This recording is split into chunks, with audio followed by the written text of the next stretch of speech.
En provincia, de Augusto Dalmar. Tengo 56 años y hace 40 que llevo la pluma tras la oreja. Pues bien, nunca supuse que pudiera servirme para algo que no fuera consignar partidas en el libro diario o transcribir cartas con encabezamiento inamovible. En contestación a su grata fecha del presente, tengo el gusto de comunicarle. Y es que, salido de mi pueblo a los 16 años, después de la muerte de mi madre, sin dejar afecciones tras de mí, viviendo desde entonces en este medio provinciano, donde todos nos entendemos verbalmente, no he tenido para qué escribir. A veces lo hubiera deseado. Me hubiera complacido que alguien en el vasto mundo recibiese mis confidencias. ¿Pero quién? En cuanto a desahogarme con cualquiera sería ridículo. La gente se forma una idea de uno y le duele modificarla. Yo soy ante todo un hombre gordo y calvo y un empleado de comercio. Borja Guzmán, tenedor de libros del Emporio Delfín. Buena la haría saliendo ahora con revelaciones sentimentales. A cada cual se le asigna, o escoge cada cual, su papel en la farsa, pero precisa sostenerlo hasta la postre. Debí casarme y dejé de hacerlo. ¿Por qué? No por falta de inclinaciones, pues aquello mismo de que no hubiera disfrutado de un hogar a mis anchas hacía que soñase con formarlo. ¿Por qué entonces? La vida, la vida. El viejo Delfín me mantuvo un honorario que el heredero aumentó, pero que fue reducido apenas cambió la casa de dueño. 3 ha tenido, y ni varió mi situación ni mejoré de suerte. En tales condiciones se hace difícil el ahorro, sobre todo si no se sacrifica el estómago. El cerebro, los brazos, el corazón, todo trabaja para él. Se descuida Smiles y cuando quisiera establecerse ya no hay modo de hacerlo. ¿Es lo que me ha dejado ser soltero? Sí, hasta los 31 años, que de ahí en adelante no se cuenta. Un suceso vino a clausurar a esa edad mi pasado, mi presente y mi porvenir. Y ya no fui, ya no soy, sino un muerto que ojea su vida. Aparte de esto, he tenido poco tiempo de aburrirme. Por la mañana a las 9 se abre el almacén. Interrumpe su movimiento para el almuerzo y la comida, y al toque de retreta se cierra. Desde esa hasta esta hora permanezco en mi piso giratorio con los pies en el travesaño más alto y sobre el bufete los codos forrados de percalina. Después de guardar los libros y apagar la lámpara que me corresponde, cruzo la plazoleta y a una vuelta de llave se franquea para mí una puerta. Estoy en mi casa. Camino a tientas. Cerca de la cómoda hago luz. Allí, a la derecha, se halla siempre la bujía. Lo primero que veo es una fotografía sobre el papel celeste de la habitación. Después, la mancha blanca del lecho, mi pobre lecho, que nunca sabe disponer Verónica, y que cada noche acondiciono de nuevo. Una cortina de cretona oculta la ventana que cae a la plaza. Si no hace demasiado frío, la retiro y abro los póstigos, y si no tengo demasiado sueño, saco mi flauta de su estuche y ajusto sus piezas con vendajes y ligaduras. Vieja, casi tanto como yo, el tubo malo, flojas las llaves, no regulariza ya sus suspiros y a lo mejor deja escapar el aire con desalentadora franqueza. De pie ante el alféizar, acometo una serie de trinados y variaciones para tomar la embocadura y enseguida doy comienzo a la elegía que le dedico a mis muertos. ¿Quién no tiene los suyos, esperanzas o recuerdos? La pequeña ciudad duerme bajo el firmamento. Si hay luna, puede distinguirse perfectamente el campanario de la parroquia, la cruz del cementerio o la silueta de alguna pareja que se ha refugiado entre las encinas de la plaza. Aunque los enamorados prefieren mejor el campo, de donde llega el coro de las ranas con rumores y perfumes confusos.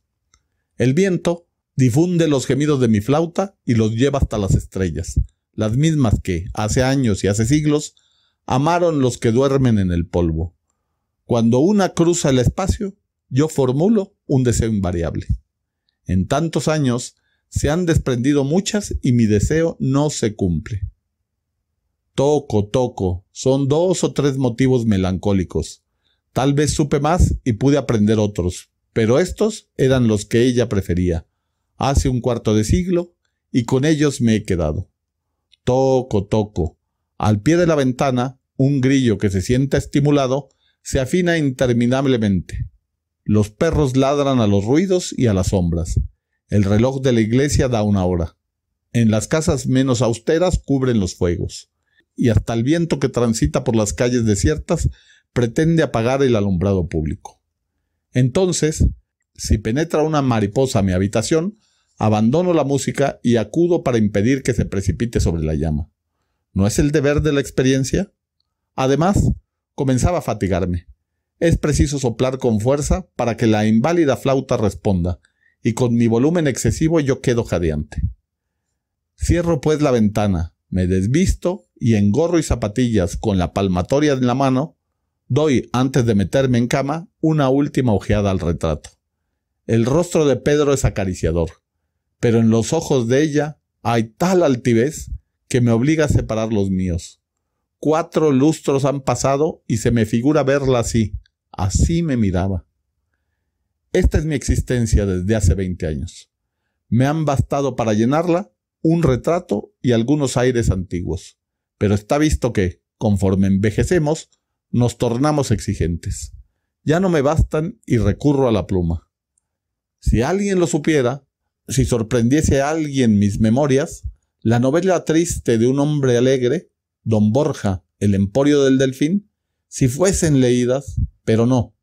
Manuscritos como este, que vienen en reemplazo del confidente que no se ha tenido, desaparecen con su autor.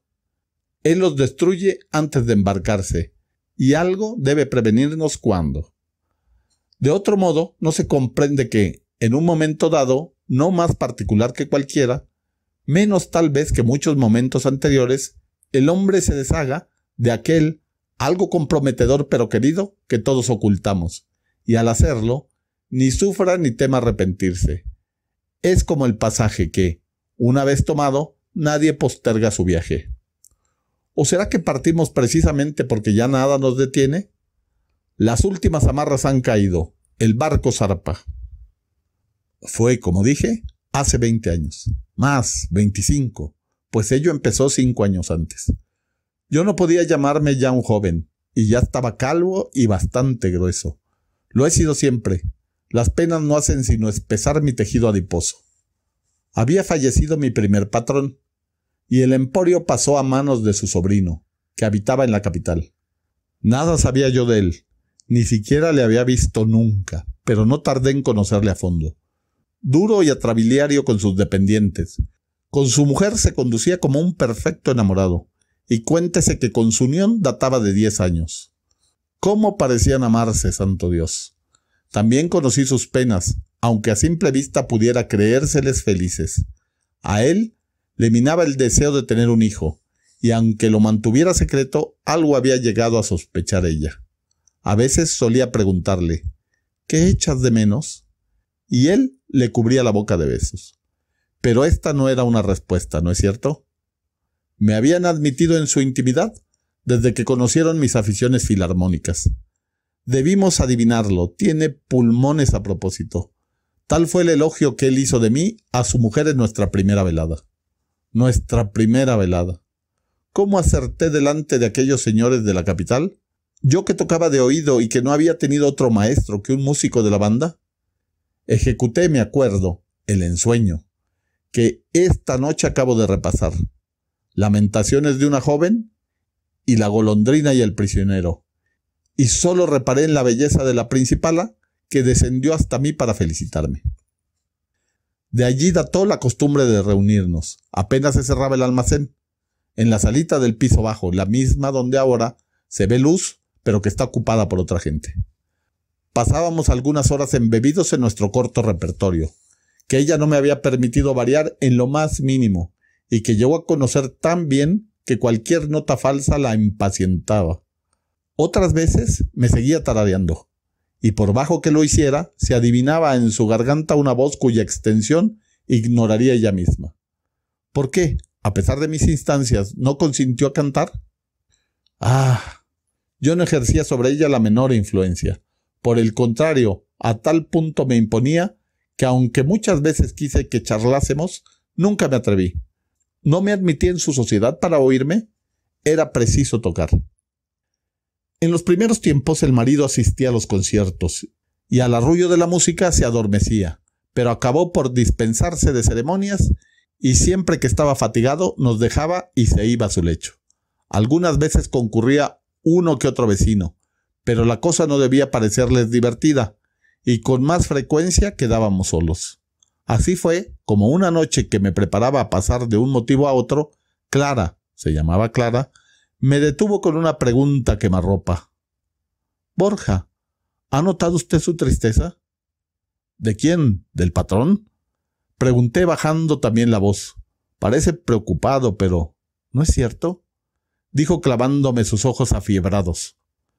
Y como si hablara consigo, le roe el corazón y no puede quitárselo. ¡Ah, Dios mío! Me quedé perplejo y debí haber permanecido mucho tiempo perplejo hasta que su acento imperativo me sacudió. ¿Qué hace usted así? Toque, pues. Desde entonces me pareció más preocupada y como disgustada de mí. Se instalaba muy lejos en la sombra, tal como si yo le causara un profundo desagrado. Me hacía callar para seguir mejor sus pensamientos y al volver a la realidad, como hallase la muda sumisión de mis ojos, a la espera de un mandato suyo, se irritaba sin causa. ¿Qué hace usted así? Toque, pues. Otras veces me acusaba de apocado, estimulándome a que le confiara mi pasado y mis aventuras galantes. Según ella, yo no podía haber sido eternamente razonable, y alababa con ironía mi reserva, o se retorcía en un acceso de incontenible hilaridad. San Borja, tímido y discreto.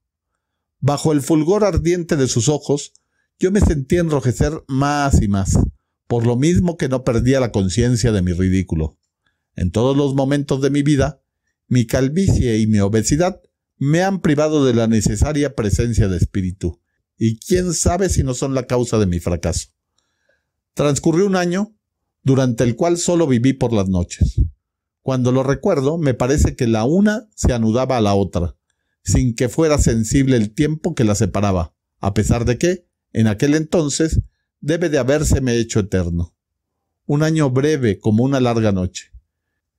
Llego a la parte culminante de mi vida. ¿Cómo relatarla para que pueda creerla yo mismo? Es tan inexplicable, tan absurdo, tan inesperado. Cierta ocasión en que estábamos solos, suspendido en mi música por un ademán suyo, me dedicaba a adorarla, creyéndola abstraída, cuando de pronto la vi dar un salto y apagar la luz. Instintivamente me puse de pie, pero en la oscuridad sentí dos brazos que se enlazaban a mi cuello y el aliento entrecortado de una boca que buscaba la mía. Salí tambaleándome. Ya en mi cuarto, abrí la ventana y en ella pasé la noche. Todo el aire me era insuficiente. El corazón quería salirse del pecho. Lo sentí en la garganta, ahogándome. ¡Qué noche! Esperé la siguiente con miedo. Creíame juguete de un sueño. El amo me reprendió un descuido y aunque lo hizo delante del personal, no sentí ira ni vergüenza. En la noche, él asistió a nuestra velada. Ella parecía profundamente abatida. Y pasó otro día sin que pudiéramos hallarnos solos. El tercero ocurrió. Me precipité a sus plantas para cubrir sus manos de besos y lágrimas de gratitud, pero altiva y desdeñosa me rechazó, y con su tono más frío me rogó que tocase. No, yo debía haber soñado mi dicha. ¿Creeréis que nunca más volví a rozar con mis labios ni el extremo de sus dedos? La vez que, loco de pasión, quise hacer valer mis derechos de amante, me ordenó salir en voz tan alta que temí que hubiese despertado al amo, que dormía en el piso superior. ¡Qué martirio! Caminaron los meses y la melancolía de Clara parecía disiparse, pero no su enojo. ¿En qué podía haberla ofendido yo? Hasta que por fin, una noche en que atravesaba la plaza con mi estuche bajo el brazo, el marido en persona me cerró el paso. Parecía extraordinariamente agitado y mientras hablaba, mantuvo su mano sobre mi hombro con una familiaridad inquietante. Nada de músicas, me dijo. La señora no tiene propicios los nervios y hay que empezar a respetarle este y otros caprichos. Yo no comprendía. Sí, hombre, venga usted al casino conmigo y brindaremos a la salud del futuro patroncito. Nació. Desde mi bufete, entre los gritos de la parturienta, escuché su primer bajido, tan débil. Cómo me palpitaba el corazón. Mi hijo, porque era mío. No necesitaba ya decírmelo. Mío, mío. Yo, el solterón solitario, el hombre que no había conocido nunca una familia, a quien nadie dispensaba sus favores sino por dinero. Tenía ahora un hijo. Y de la mujer amada. ¿Por qué no morí cuando él nacía? Sobre el tapete verde de mi escritorio rompí a sollozar tan fuerte que la pantalla de la lámpara vibraba y alguien que vino a consultarme algo se retiró en puntillas. Solo un mes después fui llevado a presencia del heredero. Le tenía en sus rodillas su madre, convaleciente, y le mecía amorosamente. Me incliné conmovido hasta la angustia y temblando, con la punta de los dedos alcé la gasa que lo cubría y pude verle. Hubiese querido gritar «¡Hijo!», pero al levantar los ojos encontré la mirada de Clara, tranquila, casi irónica. «Cuidado», me advertía. «Y en voz alta, no le vaya a usted a despertar». Su marido, que me acompañaba, la besó tras de la oreja delicadamente. «Mucho has debido sufrir, mi pobre enferma». «No lo sabes bien», repuso ella. «Mas, ¿qué importa si te hace feliz?». Y ya sin descanso, estuve sometido a la horrible expiación de que aquel hombre llamase su hijo al mío, a mi hijo, imbécil. Tentado estuve entre 1000 veces de gritarle la verdad, de hacerle reconocer mi superioridad sobre él, tan orgulloso y confiado. Pero, ¿y las consecuencias sobre todo para el inocente? Callé, y en silencio me dediqué a amar con todas las fuerzas de mi alma a aquella criatura, mi carne y mi sangre, que aprendería a llamar padre a un extraño. Entretanto, la conducta de Clara se hacía cada vez más oscura. Las sesiones musicales, ¿para qué decirlo?, no volvieron a verificarse, y con cualquier pretexto ni siquiera me recibió en su casa las veces que fui. Parecí obedecer a una resolución inquebrantable y hube de contentarme con ver a mi hijo cuando la niñera lo paseaba en la plaza. Entonces los dos, el marido y yo, le seguíamos desde la ventana de la oficina y nuestras miradas, húmedas y gozosas, se encontraban y se entendían. Pero andando esos 3 años memorables y a medida que el niño iba creciendo, me fue más fácil verlo. Pues el amo, cada vez más chocho, lo llevaba al almacén y lo retenía a su lado hasta que venían en su busca. Y en su busca vino Clara una mañana que yo lo tenía en brazos. Nunca he visto arrebato semejante, como leona que recobra su cachorro. Lo que me dijo más bien me lo escupí al rostro. ¿Por qué lo besa usted de ese modo? ¿Qué pretende usted, canalla? A mi entender, ella vivía en la inquietud constante de que el niño se aficionase a mí o de que yo hablara.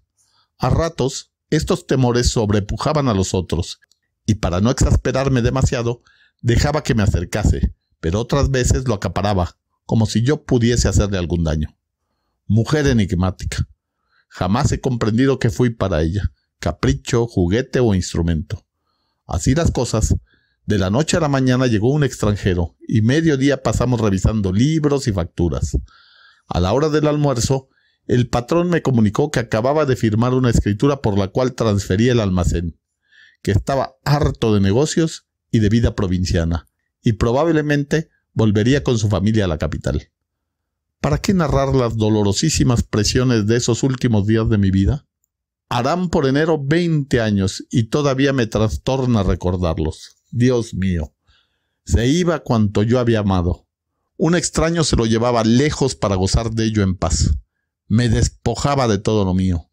Ante esa idea tuve en los labios la confesión del adulterio. ¡Oh! Destruir siquiera aquella feliz ignorancia en que viviría y moriría el ladrón. Dios me perdone. Se fueron. La última noche, por un capricho final, aquella que mató mi vida, pero que también le dio por un momento una intensidad a que yo no tenía derecho, aquella mujer me hizo tocarle las 3 piezas favoritas y al concluir, me premió permitiéndome que besara a su hijo. Si la sugestión existe, en su alma debe haber conservado la huella de aquel beso. Se fueron. Ya en la estacioncita, donde acudí a despedirlos, él me entregó un pequeño paquete, diciendo que la noche anterior se le había olvidado. Un recuerdo, me repitió, para que piense en nosotros. ¿Dónde les escribo? Grité cuando ya el tren se ponía en movimiento. Y él desde la plataforma del tren, no sé, mandaremos la dirección. Parecía una consigna de reserva. En la ventanilla vi a mi hijo, con la nariz aplastada contra el cristal. Detrás su madre, de pie, grave, la vista perdida en el vacío. Me volví al almacén, que continuaba bajo la razón social sin ningún cambio aparente, y oculté el paquete, pero no lo abrí hasta la noche en mi cuarto solitario. Era una fotografía, la misma que hoy me acompaña, un retrato de Clara con su hijo en el regazo, apretado contra su seno, como para ocultarlo o defenderlo.